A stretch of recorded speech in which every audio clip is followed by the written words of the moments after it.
You guys, you were the ones operating that in Parkland Crossing, correct?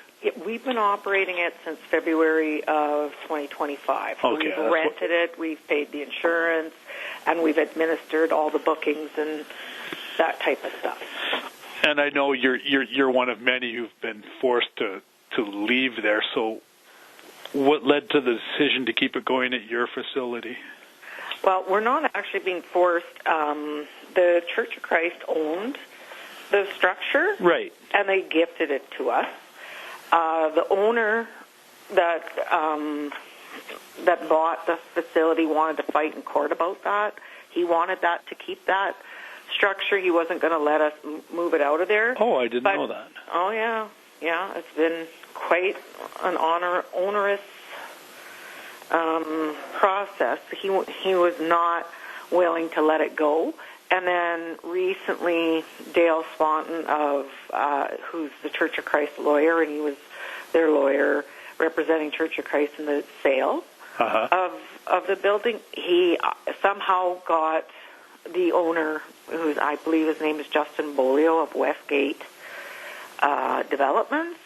He got him to change his mind on that, and the legal document that the Church of Christ gifted it to us last year in April, and it now stands.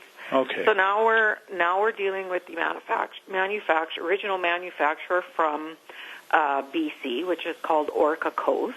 Okay.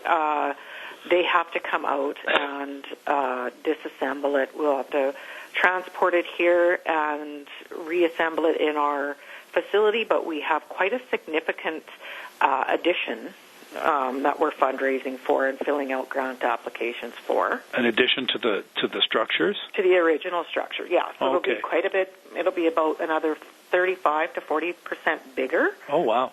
Than what it was at Parkland Crossing, and it'll all be, yeah. And then we're having a mixer actually Tuesday, March 10th, and so light refreshments will be served. Everyone's invited. We're going to have all the layouts posted. We have applied for some funding to offset the costs, but we are going to be looking for donations and sponsorships. So all the levels and what you get for each sponsorship will go through that. Okay. At that time. So we're looking for, local businesses. Some of them are just as simple as a donation, right. And some of them will be like start at the neighbor. We have a neighbor level, so that's $2,500. You get there's a whole bunch of things you get with that. Right. And then a community partner, which goes up in level, community builder, which goes up, and then a community champion, which is kind of like naming rights to the whole auditorium. Okay. It's going in the auditorium in the basement. That's where. Yeah. Okay. Yeah, it's a much bigger space for it than the Parkland Crossing. Right. Space. So it's kind of like where else could it go where it can still be accessible to families at a low cost. Right. Because we know that these types of play centers are available in bigger centers, but they're like we keep it at $125 a booking. You can sponsor free plays for a little more than that. I think we've offered to the community to sponsor free plays at $200 because then we have them. That pays for the supervision and the cleaning of the space. So all that's going to continue then? All of that will continue. Because I know it was such a popular place. I can't count how many birthday parties my grandkids have been to at the one at Parkland Crossing. Yes, so it's nice to see it continue. Yeah, but we're hoping to even build off of what was there. We're hoping to have it open to the community for different activities and programming and stuff throughout the week. Okay. Once we have it at our facility, because it'll be much easier for us to then manage it. It's kind of hard to manage it from over here. Right. And when it's not under your purview, it sometimes adds a few more challenges. Yeah. So we're going to we're looking at expanding our Youth Employment Readiness Program and offering them first job type exposure, mentoring exposure, with maintenance, janitorial, administration, with the booking and the waivers and everything that goes with that. And you can integrate it into what you're doing. Food services. Yeah.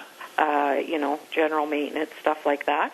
So we'd be able to, sometimes it's not easy to have those types of jobs. Not all employers,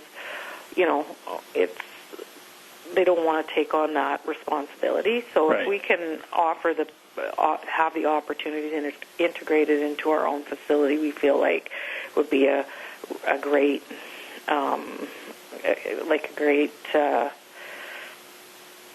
because that's one of our areas of emphasis. Yeah, it's an opportunity.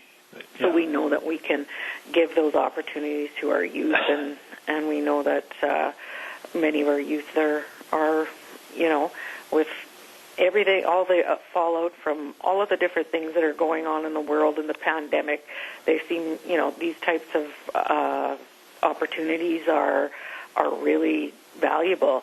Right. So what's the timeline on the move, or do you have? Well, we have to have it out of here.